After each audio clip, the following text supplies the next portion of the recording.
కాళ్ళకు పసుపు రాసుకునేటప్పుడు మనం తెలియక చాలా పొరపాట్లు చేస్తూ ఉంటాం. మీరు కూడా ఇవి చేస్తున్నారేమో ఒకసారి సరిచూసుకోండి.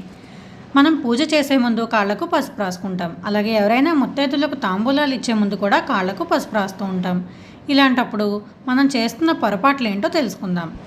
ఎప్పుడూ కూడా పొడి పసుపును కాలుపై వేసి తడిపి అప్పుడు రాసుకోకూడదు. అలాగే అరచేతిలో పసుపు వేసి కలుపుకుని రాసుకోవడం కూడా మంచిది కాదు. ఒక గిన్నెలో పసుపు వేసి నీరు పోసి కలిపి అప్పుడు మాత్రమే దాన్ని పాదాలకు రాయాలి. అలాగే రెండోది ఏంటంటే, పాదాన్ని ఎప్పుడు కూడా నేలపై ఉంచి రాసుకోకూడదు. ఎందుకంటే పసుపు ఒక్క చుక్క కూడా కింద పడకూడదు అనమాట. అందుకే మనం ఏదైనా ఒక పాత పట్టను కానీ పీటను కానీ వేసుకుని దానిపైన పాదాన్ని ఉంచి పసుపును రాయాలి. మనం రాసుకున్నప్పుడైనా సరే, వేరే వాళ్ళకు రాసినప్పుడైనా సరే ఇలాగే చేయాలి. పసుపు రాసేటప్పుడు ముందుగా కుడి కాలుకు రాసి తర్వాత ఎడమ కాలుకు రాయాలి.